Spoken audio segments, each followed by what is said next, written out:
मागो दाननि 4 अक्ट'खालि नैबे भिडिअखौ लानाय जादोंमोन नाथाय आपल'ड सम मोनाखैमोन एसे साननैसो गोबाव जाबाय मागो दाननि 4 अक्ट'खालि बालापारा घरामारा गामियाव बाथौ थानसालिनि रुपाथि मायथाइ फोरबो फालिथाय फोरबोआव आर'ज मेथाइ बादायलायनायाव जोंखौ सायख'गिरि महरै साथामसो समाखौ लिंहरदोंमोन आरो बेहायनो जों नुजाथिहैनानै बे फोरबोआव हेफाजाब होबाय आरो बेहाय बेबादिनो आर'ज मेथाइनि कम्पिटिसन सोलिगासिनो दङ आरो बेहाय गोबां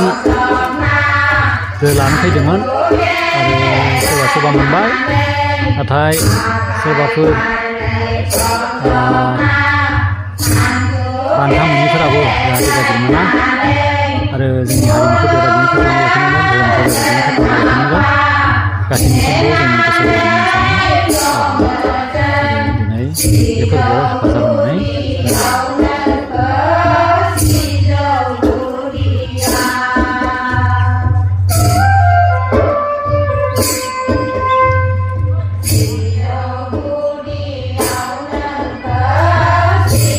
रुपाथि मायथाइ फोरबो फालिनायनि गिबियावनो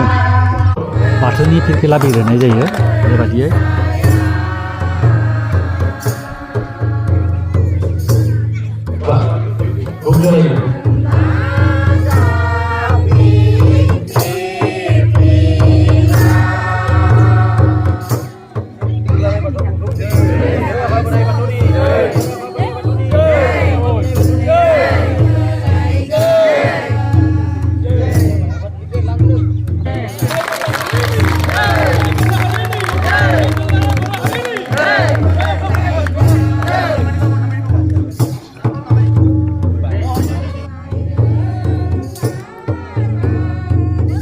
बेनि दसे उनावनो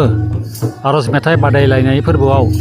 सायख'गिरि महरै जोंखौ मान बावो बिजिरगोन बे बिजिरगिरि साथामजों हांख्रायना लाबोदों बिथांमोनानो जाहैबाय जोंहा सासे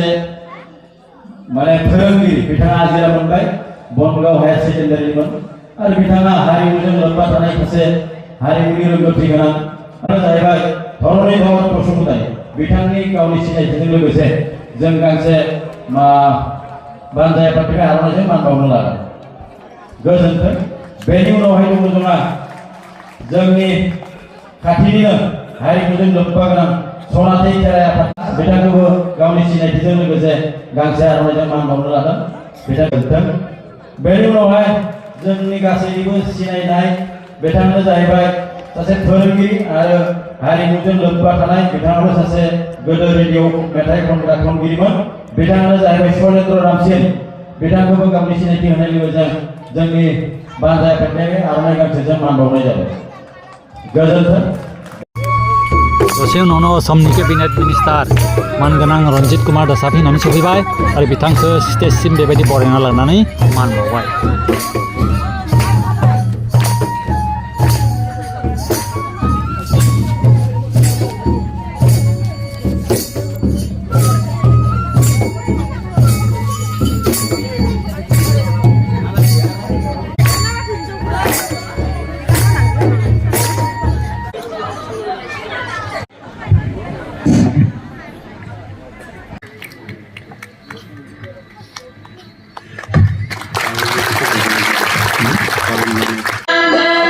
बेनि दसे उनावनो आर'ज मेथाइ बादायलायनायखौ जागायफिननाय जाबाय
गासै बादायगिरिफोरनिसिम